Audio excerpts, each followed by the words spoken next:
Na côté la retraite pourquoi parce que Nzamba lobaka nanga lorsqu'il m'a appelé à quoi utiliser nga na ba domaine belé. Mais le domaine on appelle ça ki nga moko zaki na ba réconciliation ba couple. Ba sio ba bota kate et ba fio bazo luka libala. Yango naza ko interdire surtout biso na ba Afrique nanu. Nazo interdire ba maman ba sokola ka bana libanda. OK. Ozo sokola bana peut-être na bala. Tu ne sais pas non sokolé wana quel esprit ou ezo posséder nudité à mwana et quand timbala mwana kati ya mwana zo kola nango. Ozo mona ke non moyen molimo nzambe et s'opérer na kati ya vie na biso ezate. Pourquoi? Parce que y a côté déjà à dominer. Pourquoi? Parce que y a déjà papa bali déjà bananae. Bana peut-être basi baza inconsciente, mais y papa yebi ke non naza banana baza basi nanga déjà ya butu. Maman peut déjà bala bana mi bali.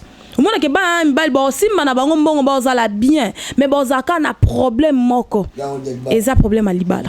Marie de nuit eloko a liboso me makana vie à moi sito ya mobali. Amemaka d'abord blocage financier. A bloquer vraiment finance, on s'est retrouvé que ouais sous ne lo côté makoki musupe ya ba les até.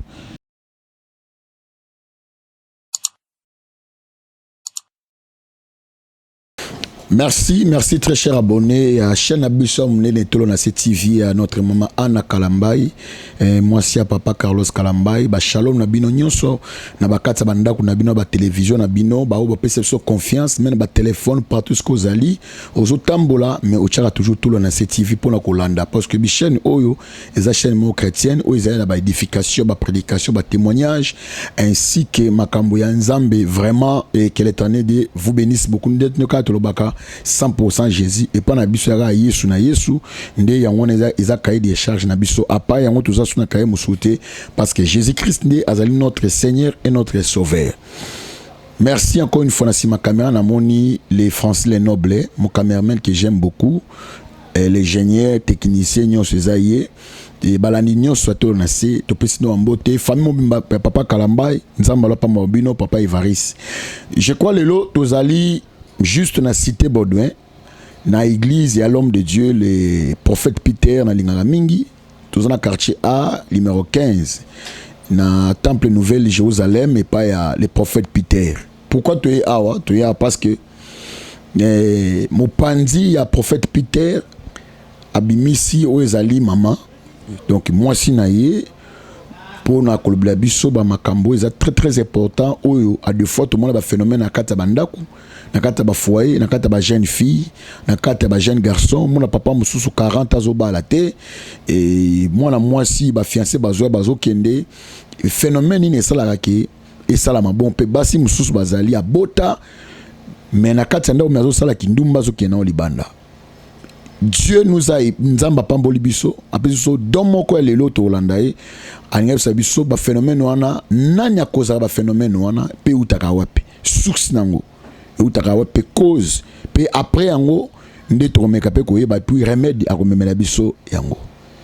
Je crois aux aki lokola nos na biso pona to yamba. C'est une dame hein, le quoi ils appellent moi de la femme nde tozo yamba ye en collaboration avec mon caméraman azo fonga la plateau pour tout le monde nani to yambie na mokola lelo.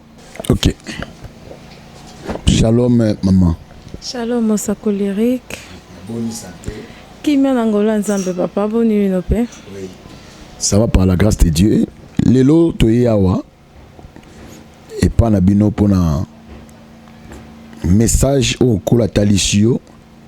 Ming na bato na ba famille na ba foyer mais avant to banda il faut d'abord o mekapet ba yeba kombo na yo parce que yamba le boso na chaîne na biso ba yeba nani ona yambi.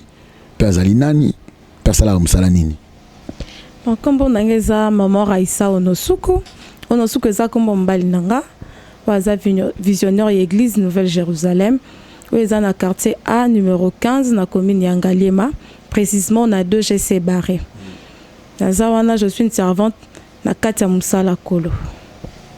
Une servante n'a habité prophétesse, pasteur, archibishop, archipape, n'a habité servante, et ça servante qui a d'emblée comme ça.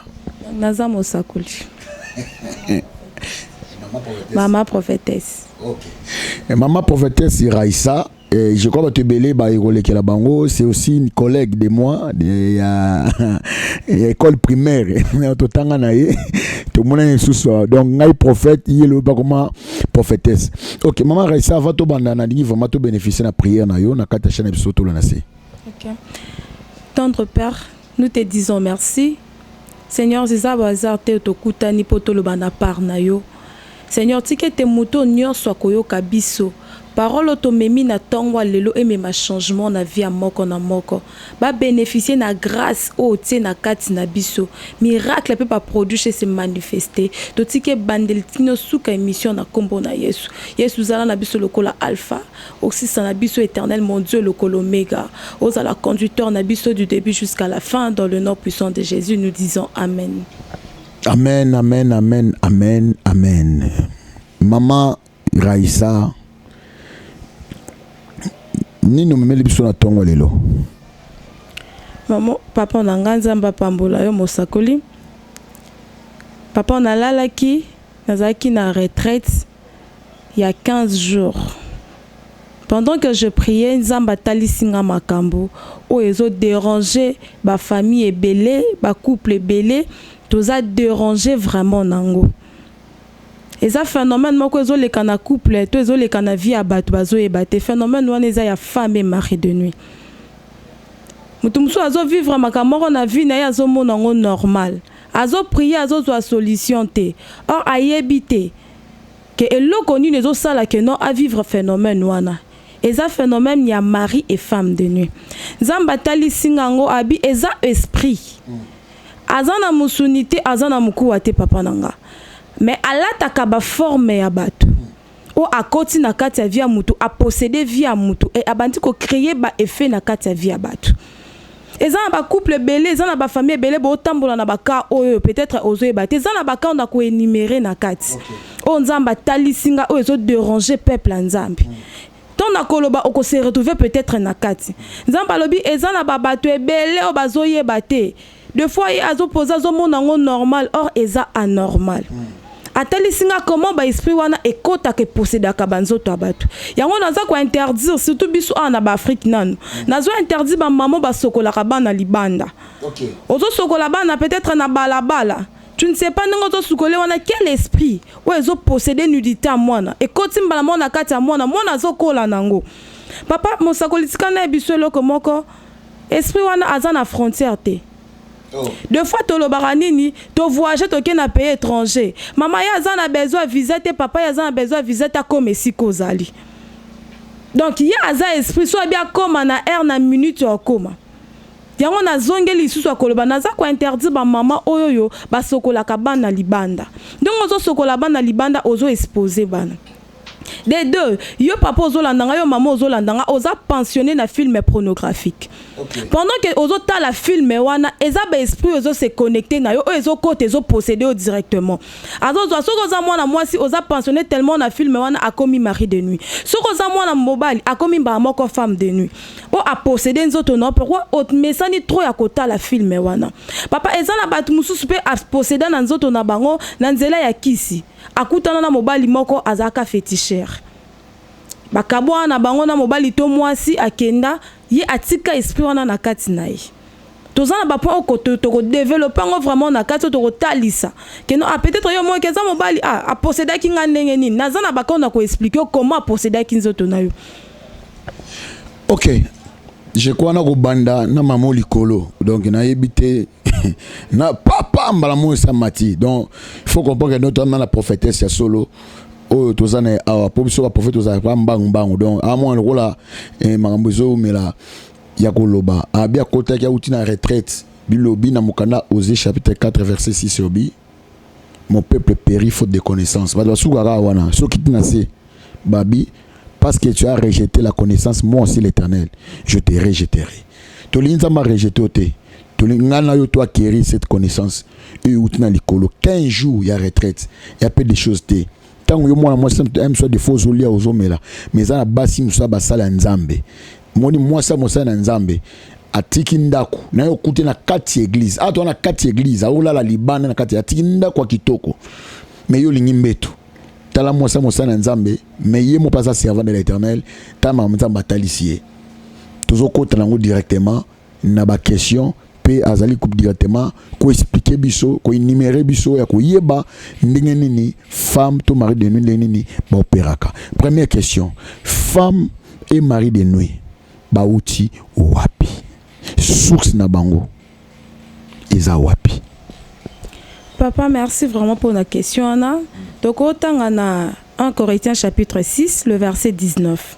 La Bible nous dit, ne savez-vous pas que votre corps est le temple du Saint-Esprit qui est en vous et que vous avez reçu de Dieu et que vous l'avez appartenu point à vous-même, car vous avez été racheté à un grand prix. Glorifie donc Dieu dans le corps et dans votre esprit qui appartiennent à Dieu. Okay. Papa, la question posée ngawana, ce qui vraiment l'esprit wana ba utaka wapi. L'esprit wana c'est baza ba démon mystère. OK. Ba utaka na ba origine te. Donc place bango ba bimela ki yango eloko na numéra ki liboso. Ba utaka vu ya kotalaka ba film ya kokutana peut-être na mutu moko azaki nganga to na libota na bino boza na famille moko papa moko abala bana ne na butu asimba kisi abali bana na butu moi que bana boye ba vivre vie moko normalité c'est dû à wana de démon wana se créaka pour que a posséder nzoto abatu et mon sakolo no so que c'est un démon très dangereux et très dangereux. OK non a détruisaka abomaka anéantisaka ba vie abatu. Ce que j'ai conscience nango te okonyo kwama pe délivrance na eza pasi. Oh. Eza vraiment pasi pour que abima. Ah bon? Et abima ka vraiment n'a pas si papa nanga. Il suffit de prendre conscience au landa ba directive. O nzamba pe sibiso. So landeli yango yo papa yo mama ozo talanga. So ko landeli directive o nzamba kopesa. Ozala délivrer. Mais ce qu'on landeli yango te au monde que obando vivre be échec répété na vie na. Voilà que non obimisa biso ba sakoli bato lokuta or yondo landa ki directif photopesa kité. C'est quand même ça papa. OK. Merci beaucoup. Par rapport à message to texte biblique au to tangela biso na mukana 1 Corinthiens chapitre 6 verset 19. Par là ngolo bani par rapport à mamtozo solana nisko yo ofungwa masiko poto yo ko malamu. Merci beaucoup mon sakoli. Verset o ezotalisa biso Christien moko azolo bana biso boyebi te ke nzoto na bino eza tempelo ya Yesu. Mais lelo to mona ke nzoto na biso eza ki tempelo yango ekomi tempelo ya Satana. Ole ke Saint-Esprit habité kati na biso eza Satan eza ba mari de nuit nde bakomi ko habiter place na biso na kati na biso. Ozo mona ke non moyen molimo nzambe et s'opérer na kati ya vie na biso eza te. Pourquoi? Parce que y a côté déjà à dominer. Na place que tu vivre ma merveille en Nzambe, tu vivre ma ramsusu eza anormal, tu vivre ma merveille en Nzambe te. Pourquoi? Parce que y a kosi avandi na kati na biso et abandi coopérer na kati na biso. Dengo zo mona ke ba marambo zo simba te. O sambe la kana bien sûr, mais dengo o sambe, est-ce que tu es vraiment délivré na esprit ou eza na kati na yo? Est-ce que nous autres vraiment eza Saint-Esprit ndeza ko habiter na kati? Parce que Saint-Esprit ndeza ko habiter na kati, papa maman au monde ba œuvre ya Saint-Esprit na kati. Mais ce Saint-Esprit a cohabité te. Au bandomo na ke ozo vivre ba makambu moko o ba succession ya makambu moko o eza clarté. Ozo vivre makambu moko o ozo yo moko peut-être na kati no ozo comprendre ngote. Eza na batu muso ozo comprendre moni ngo normal. Or eza anormal. Yango verset o eza ko éclaircir biso ke boyebi te ke nzoto na bino eza tempelo ya molimo mo centre. Donc en d'autres termes ngol ba exception que non vous êtes ignorant na makambo bo sala. OK. Ingo c'est que non bozo yebate loko ni bozo la parce que obino bozo les a onga na lingité. Obino bozo vivre ça peut-être onga na souhaita qui te beau vivre. Obino bozo le kanango zanzelo onga na pona qui te beau le kanango. Mais pourquoi bozo le kanango? Donc balingi ba réveiller conscience na biso. Ba c'est biso que non o maramuto zo moneza onzamba loba te eza bilako onzamba loba pona bomo na biso te. Donc verset on a une éclaircir biso quand même à Kambwana. Merci beaucoup. Maman, merci. Question sous tant que baba question sur banisco romatelanga banisco goya pour na tuna pour les camons ministère et ablo moza très profond il faut te ba malamu surtout malamu te maman molimo so malamu to kufa maman molimo c'était comment tant yo côté retraite yango nza on dit parler yo ezaki di ya nini au côté la retraite pour le problème nini pour maintenant nzama mema yo pour mona makambo yo moni.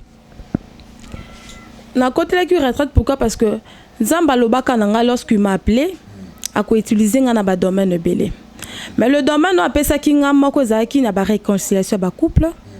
basi babotaka te et bafio bazoluka libala abandi na nga moko na singa na balisa na âge mo ya muke enzamba balisa nga pe na âge mo kwa muke par rapport à la réconciliation ba couple nanzo ebisa nzambe c'est un fardeau parce que ko demeurer peut-être une année na ndako libala les apasi ngama on a koti na ndako libala biloko yo koti bongo zela siko ngana banda ko fungwela yo de façon que yo pe ozwa ton ya côté ya batu mususu à côté singa retraite à 15 jours le premier jour le deuxième jour le troisième jour le cinquième jour na lali na moni esprit moko ebimelinga na kokai ko expliquer ngote je le voyais très bizarre na meki quand même côté mana fungola misu na tala mais non kokate.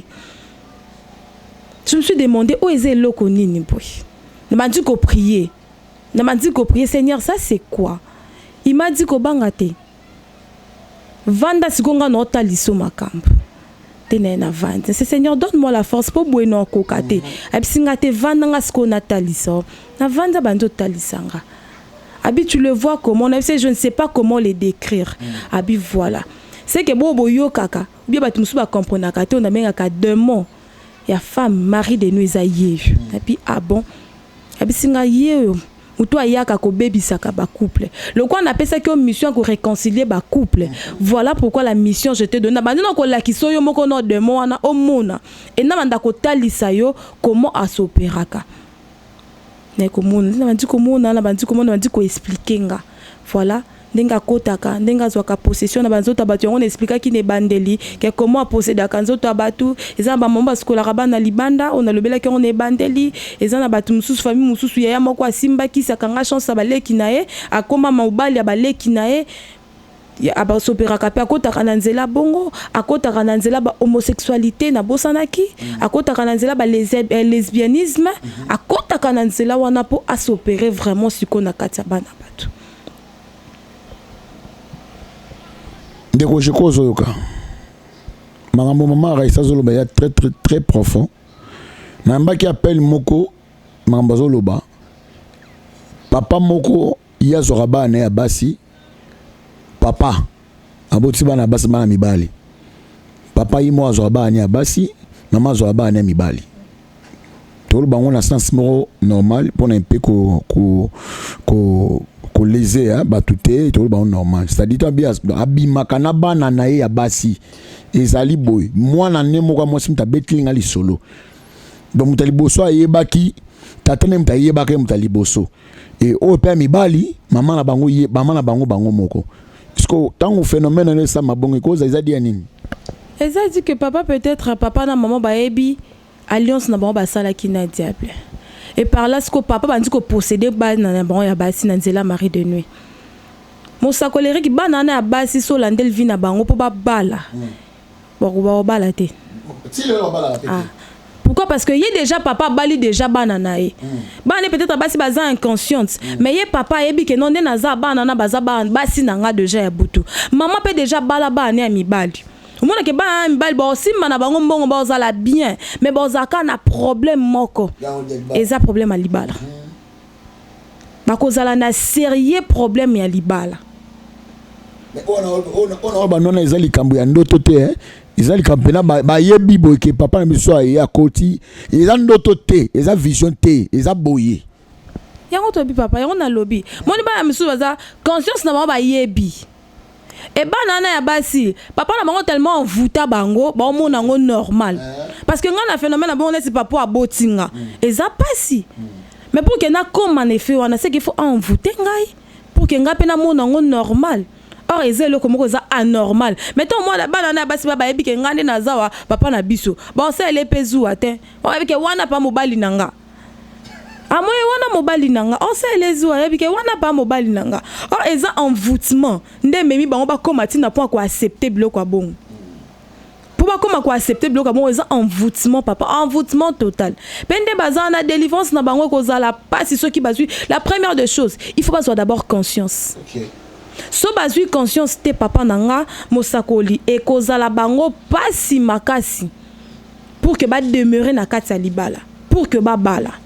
Parce que kobala na ko demeurer ça deux choses différentes. Ko bala na yo. Mais le problème est ça ko demeurer ni na katsa libala. OK. Oh, voilà. Branche msoufu. Wana branche na fungoli donc na ko expliquer ngo na kati comment démon peut s'opérer kana kati ba makambo wana. Ok, merci beaucoup. Tozo Koba, siko na lingo bana pe ko meka pe ko énumérer biso et makambo ya ba ndenge ni mari de nuit na femme ne ba opéraka ndenge ba kotaka misani basala ka ba memaka nini et bit na bango ezala kanini siko na tikilo pe na temps otala scope na caméra mama Raissa bimisa biloko nzamba la o nzamba telesaki po libotu zolanda po babika papa maman yo zolandanga na go biso non eloko moko pour demain atteindre yo azana besoin passeport te. On a besoin de visa, on a besoin de l'autre pour qu'il y ait ma place. Peut-être que ngani naza na poto naza bien. Yo peut-être en soi zo mona que oza bien. Mais quand on dans le bano makambo comprendre que non, de naza wanga na bien te. Nga vraiment naza bien te, il faut na le kana délivrance. To ngani naza wa ba mari de nuit, ba c'est ou bien femme de nuit, déjà bazwa possession en zoto nanga. Et na tonga lelo nzamba tinzinga na ebiso eloko moko ke no aponi oza mutu moko malamu nzamba linga sauver yo. Donc on a sauver yo moko te sauver buninga no aza pembeni ndeko voisine na yo. Peut-être bo vivaka ngo na famille na bino mobimba. Yo mutu ozwi chance akoyo kanga. Sauver pe bandeko no etikali. Bandeko no batikali vraiment zwa ton. Yo kisa bango même ba vidéo oyo.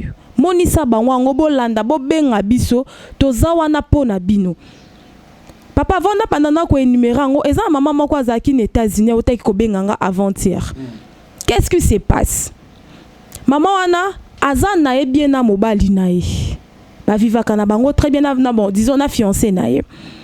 Eka bazui projet ya que non ba ya ba régulariser makambo. Babandi no liboso ba ba sali prédote wezaka non présentation. Eka bazui facture. Abi azo comprendre te. Yena mobali bokauke koti na ndenge moko ya kosakana te. Or ce sont de premiers signes. Oh et là qui c'est que mari de nuit azana kati. Mari de nuit et lokwa liboso memaka na vie à moi sito ya mobali. Amemaka d'abord blocage financier. Pourquoi memaka blocage financier papa? Papa rekaebi que so lelo ozwi mbongo ozala stable. So lelo ozwi mbongo oko évoluer bien oko bal oko zala vraiment bien na ndenge yo lingi. Akobanda na oko combattre finance na yo. Yango so tala na ba couple belé. O déjà ba leka peut-être na nzela na parcours yo. Ba eloko moko so asali constant moko ke non arobana na aussi mbongo. Mais so ka zuka projet ko bala pas finance est comme bloqué. Ce cas du projet ko balanço ba simbina facture pas mbala moko. Non, il faut zaka ba vaillante moko pour que okomati na suka libala. Yango mona ba mabale belé ba koma na suka te ba fiancé belé ba koma na suka te. Ba bandara bien. Mais comme ika na katika to ba sombi na ba on déjà biloko. Mais d'un coup karabo e makambo esili. Pour ni démon na bloquer ka finance. A bloquer vraiment finance, on s'est retrouvé que ouais sous ne lo côté makoki musupe ya balezate. A telemelaka makasi mutu na domaine ya finance. Aibi que so le lozu finance et le kwali boso ko sa les obala o no abalate o luka plus abala. Or il est déjà à posséder yo déjà na kati vendre déjà na kati no ida mobile loto mwasi na yo. Musu mwasi ko ba ke o ngano ngana balaka na ngate mobile ndo yo balanga. Mais so azana kati no ako empêcher mobile azwa mbongo te pour que ya bala yo. So peut déjà posséder yo mobile ako kangelo ba kwamba circuit nyonso tu ya mbongo pour que obalate pour la nini ye déjà vanda déjà na kati na yo. Yo maman yo papa ozolandanga ozo se retrouver na ka oyo. Peut-être oza de na fiancé na yo. Et c'était que moi c'est na za moi c'est vie noté. Pour papa erekeza na basakoli pe belé ba bimine o toza na ba na kati ya mokilo yo. Mobali to moi ça zo se retrouver na kati ya bakabwa ye pa na yo. Oyebisi maman moi ça que wana za moi c'est vie noté to mobali la vie noté. Oh papa c'est pas ça. Et c'était que peut-être za moi c'est vie noté. Luka nanu. Ko tsa bango na kati ya miroir en colo. Tala na vie na bango checker na vie na bango bien. Est-ce que mobali azana mari de nuit? Est-ce que moi c'est azana mari de nuit? Et ça peut-être question que non moi si wana za moi ça vie non te mobile na za moi non et ça non question bongote. Et ça la question que soit qui mari de nuit azan na kati na bino to femme de nuit azan na kati na bino à quoi empêcher finance. Le quoi mbanda donc on linga ninga azan on c'est la zuwa non. On linga te que non ozala bien ba ele mwasi musuto ba ele mobali mususu. Ouais ayaka na sans transport ayaka na transport na ye. Ayaka na transport na ye makambu na ye lokote. Ya ye moko papa mais azan na zuwa koleka ta oyo dépenser la kembongo. Yo pese la kembongo te pese ke lokote. Mais azan na zuwa moko le kata oyo pese la kembo. Soko yebi eloko wana te peut-être obaki wana za moi sa vie nanga te wana za mobala vie nanga te. Maman c'est pas question moi si to mobala vie non te. Non. J'ai dit au fiancé au boza déjà prêt à kobala na bo se retrouver na ba situation. Papa maman kobo ya non moi si no te kobo ya mobali no te. Kobo ya bango non te. Luka moyo yebeza mari de nuit dans na kati na biso za ko empêcher loko yo. Aza ko empêcher biso de ou bien to koma tina suka kati libala na biso wana eza premier point to lobela papa nanga donc ayaka a bloquer ka finance makasi na vie ya bad wana premier merci beaucoup je crois toujours na ma Raissa je crois le loto zoaka ka premier puis des points pas mal le loto suka na wana pour to landa oyokine mama Raissa lobby donc so remarka ka blocage na finance na yo ozaino malamu. Tant que vous avez un mois, vous avez un malade, vous avez un couloir, vous avez un mignon. Tant que vous avez un makamongo, finance c'est ça, et baby. Et baby pourquoi? Parce que Ali ko empêcher yo pour obalater. Parce que vie à couple les avis moins à kitoko, vie à libala est vraiment malamu. Mais les choses à la mari de toute femme de nuit et qu'on créer que manque à finance. Beaucoup obala na bino pe, mais on comprend que la maman pas moi futanda ko sate ko lia passe boyo zona pas na bino ngapela zona bunana nous na moni munato oh moi so tamemela malédiction te mobali tamemela malédiction te donc elo ali boso soko kutana problème oyo moi si to mobalité ne marasabi boluka d'abord ba checker bino ba nani waza cause amemeli muninga malé menasima muninga malé wana c'est qui est un esprit benga mama Raissa bazali benga papa Peter bazali ba osambela pono ba chasser démon wana et puis pour la bino ezonga malam oyokine mama lobi à côté ne ba retraite 5e jour chiffre 5 chiffre grâce à moi des mots trop bizarres habillé on a kaka un mois comme la femme de nuit un mois comme la mari de nuit donc na habite za PD to peut se PD to peut les bien na habiter donc aza ko opérer na bilo onyo so na mi balé mais si na liboso o go remarquer pas na yo il y a d'abord finance na yo bloqué na donc finance n'est pas moins ou permettre ka mutu asimba akende abaluka asa bona wana premier signe mama Raissa toto ba deuxième signe. Merci beaucoup Mosakoli. Papa deuxième signe et l'Arabie sur na célibat prolongé. OK. Nangi on a expliqué célibat prolongé. Ba te belé ba kansalo quoi célibat prolongé za ke obalate. Te. Célibat prolongé ça te que au bala te non. Ah bon? Demain on a koti kana yo bala. Atiki au bali. Au koti na kati libala. Mais au comment vivre au comment peut-être qu'on vivre ba dégoût moko na kati libala. Au bali na au bien. Mais ozo vivre ba dégoût na kati ndako libala. Ozo préférer non ozala bien libanda que ozala bien na kati ndako.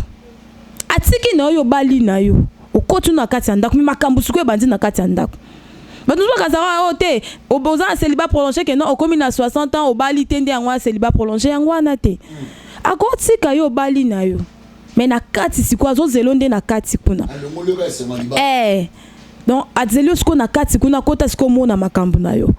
Papa ezana maman moko to te ki ko le kana epi kana ba délivrance yo. Maman na ses problèmes, le problème c'est quoi? Maman na a bali déjà 4 fois. Azan allemande a bali 4 fois. A bali bien ba honoré. Mais soit à côté nanda kwa libala yé moko comprendre te. À côté quelque temps azonga ne pas bango. À côté abomine ka libala boyi. O tout n'est pas problème papa likambo ezanine. Te papa za mabete. Papa pesa rombongo te apesa kangambongo te. Papa za serviable te azana e bien. Mais ngamo na lembi na bina zonga. Tolandeli, le problème c'est quoi? Maman wana azalaka mwasi ya noko na ye. Oh, kinchudi. Mwasi ya noko na ye. Azoko lera za jeune fille na no bando mana noko na ye.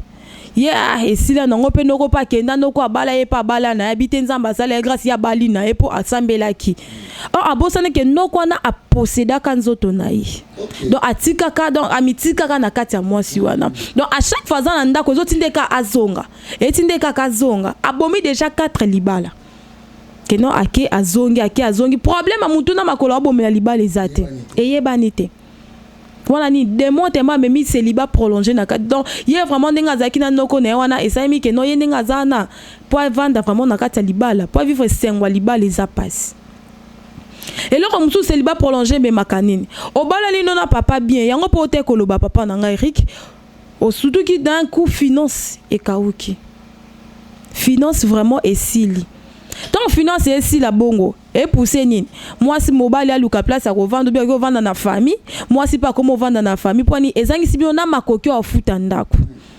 ezongi si bien susu na sima donc mutu na mbopanzani lisusu célibat prolongé angwana mais na forme mususu donc et kaboli yo na mobile bozana bino mais comme ce incapable yako vivre bien yako futa moi ba accessoire ba donc ndako oko futa ngote mafuta même yo parole comme yo passe yako somba pona ko lia même comme yo passe et moi to habiter le quoi to ko futa ngote muta zonga na ne pas na bango to se ressourcer sous après to zonga to se ressourcer pour mieux sauter to tika terme avec papa et ça même il faut pas ngane na bali pona reculer non reculer sous pour ça ni yango ce ko terme ba moment na reculer pour mieux sauter reculer pour mieux sauter te et ça même il faut ko reculer na mais na domaine o ça même reculer te ça même luki la délivrance et ça prend te au côté même yo pe na veuvage okufeli mobile yo kufela ka mibale o comprendre te point yo kufela mibale eza demo wana ya femme de nuit akota na kati na yo mari de nuit pardon akota na kati no sa ke okufela mibali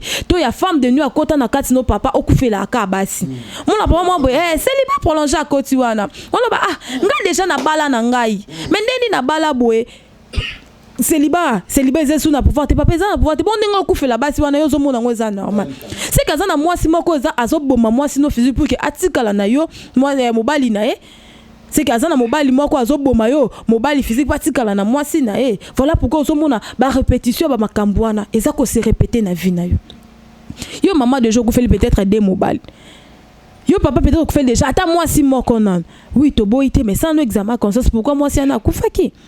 C'était dit à quoi? Non, tout concours de ce qui aime bien. Papa, tout concours de tout ce qui aime bien, c'est bien. Verset, on a rappelé la lingango malam. Mais il faut n'a mis talanan.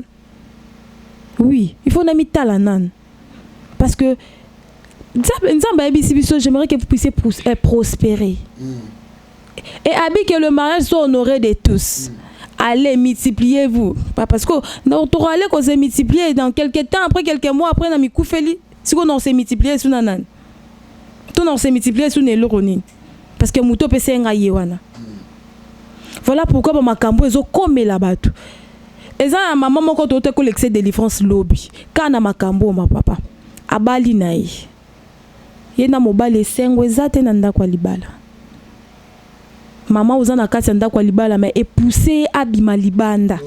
Alors peut-être mobali nanga ndenga za awa peut-être mobali nanga za makambu na ye ni ta demande nga zo mema ye azana makambu na ye comment mobali nanga zo satisfaire ngate de préférence na bima ameki pe libanda ki libanda bien a commission loko échec yo sala que non ayeko bota bana aboti 5 bana na 5 wana 2 ba ya mibali nete Jésus 2 eza katia donc abote lengo libanda ni ne sali bongo eza 2 mois na ya mari de nuit donc a pousser. Heureusement qu'il y a qui conscience avec Luka biso basala nzambe et to lekisie na délivrance. Pourquoi? Parce que atika ki karabongo et que lelo mobile na yo ki makambo et cause les divorce. Musala na eza nini? A divorcer pour kazonga. OK. A divorcer pour kazonga. Yango yo mama yo papa ozolanda biso. Eza na ba point ebelo to ko citer ba émission na biso ezo to ko lobelango. Mais on s'est retrouvé déjà on a 2 points auto lobby. Vraiment maman nanga kozwa no bata ba réflexion belé te donc nzamba poninde wa lingo za la sauver peut-être yo zo lingo kota déjà na ndako libala nzambe déjà ndiko avertir yo o lukana na délivrance na yo o lukana obimisa mari de nuit femme de nuit aza o ezano na kati na yo maman na kati no papa jeune fille jeune garçon o zo traverser ba moment vraiment na bonde lieu na bondeli yo muto olinga vi na koleka yo moko azate. Donc nzamba tindi message parce que azana posa ebi que non mutu moko azana posa kozala sauver nation moko azana posa kozala sauver. Voilà pourquoi amoni ba dégâts de moi zo causer na kati ya ba vie ya bato yango nzamba tindi message pour na ko réveiller peuple nzambe to luka délivrance. Merci beaucoup maman Raissa. Je crois toujours commander presque na souka maintenant baxelo moi muke maman Raissa atukoloba ngai pe na yambaka ndeko moko ya mwasi to ça délivrance to tout monde ba résistance. Or que nenga zawana ye na vin ba côté molimo impudicité. Tous les 9 bana bota ba bana mobali wana te. Abota no kona 4 bana, abota na garçon moko libanda abota ni 3 bana. Donc na katanda ko bana na ye atikala ko bota te. Donc yeso mi libanda nda yoki malamu. Et puis yenga za poka malamu ata babimina mobali na ya katandaku mobali na ndako ya katandaku ata sali ndenge nyonso ye ifo kaka bien libanda ata ndenge nini ye fo ke ka libanda et a se retrouva na bana wana belé et babota mbalte noko na bana obima depuis kala ana ko kuma ko maneti babot pe bana mobali na pe flou ayebate et a confessé ki yango mama na yebakate to sala nini c'était terrible on a compris ngo zolo baboye eza ministère ya mari de nuit da kota ki na nzela noko pendant quelque temps mokie na lingi opesa numéro téléphone pe conseil nini na moi 2 points oyo simbi o bat bazo le kanango bato ya poto ya Afrique conseil européen sa bango pe numéro na contact et puis ozo sambela peto sisi notre émission. Merci beaucoup Papa Eric. Papa, maman, jeune garçon, jeune fille, ozo landanga, ozo traverser ba moment oto ozo mona ba signe o na katia vina yo. Conseil moko na ko peso eza que nzamba lingio mingi pe azana poso za la délivrer. Poso la délivrer et c'est nga conscience na yo moko. La première des choses, a prise à conscience na yo. Ce qu'on a conscience que makambo ba lo balango ngana se retrouver na kati. Okoki ko benga biso. Na plus 243 89 47 130 16. Wana soko bengi okozwanga moko. Na heure nyonso benga vraiment téléphone et kanga makate méga na mani internet na ngape et kanga makate eza ouverte. Papa tikanga bongo donc eza vraiment 24 heures sur 24 heures. Eza musala nzambe papa ayebi azana confiance ayebi abi non pour la peuple nzambe baza la sauver on est obligé soki yo mutozo na biso na ka o na bande lisusu plus 243 47 et nous 89 47 136 soko bengi tozana pona orienter yo tozana pona kolakisa yo tozana pona komema bonheur na yo ezape bonheur na biso parce que tous en accord tout développer monde de ténèbres na tonto comme monde de ténèbres ça trop peuple ba tinyo so ba ke kana ngambu na ye mais biso pe tozana pour ça tout développer pour un monde de ténèbres to zonga non na makolo yesu donc ceux qui olandi biso benga biso anazwa biso et tozana toko yamba yo nyonso tozana toko yamba vraiment yo koyoka soni te po batu musu papa nanga ba komo kelango soni na vie non so ki soni papa au moins que yo moko kando miyo kisa soni yo moko miyo ka soni tu o miyo ka soni ka yo moko akoyo kelango soni te soko bengi biso oko trouver vraiment solution nzambo atie biso grâce wana ayebi ke yo ko benga ayebi ke papa moko maman moko azana payer étranger zolanda biso ayebi ke yo ko benga vraiment soko bengi biso to ko servir et nzamba ko se manifester na kati. Merci beaucoup to vraiment presque na souka ya notre émission pour mko lelo toujours 2 points. Point liboso maman Raissa lobby alobi ko remarquer finance nous a bloqué et ya ko kangama. Ah, quelle prédication, quel conseil, quelle émission. J'ai beaucoup aimé. Deuxième, on a vu moko ya ko kufelaka. Babenga on célibat prolongé. L'accès soit forme à célibat prolongé. Na ka célibat prolongé, m'ta sali 40 ans, 50 ans. En bas la témoin, je croyais ça. OK, c'est ngoté. Na la pasteur mon otanga comme on a été pasteur la maman tilelo. Tilelo azoba la té. Tilelo. N'habitez pas pasteur au peu bazar pasteur minene ba oba la pété wana. Ils appellent sous forme mari de nu femme de nu pété. Papa, de moi là qui para pasteur te qui para bishop putain qui para pas putain qui para nanité. De moi là qui para naité. Il suffit que otika qui porte mo ya koti et sili. Ba monsieur côté bon banda bo mwana. Banda bo mwana ozaki pasteur te. Banda bo mwana ozaki pape te. Siko banda na ti okoli. donc yé pas koli na kati na yo yongo bona passer musu obala te vika ya masturbation voilà et mais c'est désir obala ndeni papa OK de faut voir di beauté et ça de moi na kaka ya mari de nuit to femme de nuit azana kati na ye. Merci beaucoup hein tozana la servante de l'Éternel maman Raissa donc toyoki est-ce que ozali et ndeko papa ndeko mama biso ba chrétien en tout cas surtout le Camboya célibat prolongé onde nenga fungole yango na comprendre ba te belé bana ndako mabala mais bon mona aza libala mais nzoka azane célibataire mais prolongé via ba acte zo sana kati ndako no libala il a mutu soit des fois à Santa moi si na été moi si n'est pas mais à Santa Kim soupe mobile pas Santa Kika até vous allez beaucoup fan lokola yana leki na kati ndako donc yana leki na kati ndako mais so bimi libanda au moni moi si mobo libanda le au sentir mais ya ndako no sentir été ah en tout cas bobenga mamsumo lo bangwa ezate bobenga vous avez besoin aimer au commenter ce ba question ezali comme la biso na se tokozonga encore une fois ya kozonga la servante de l'Éternel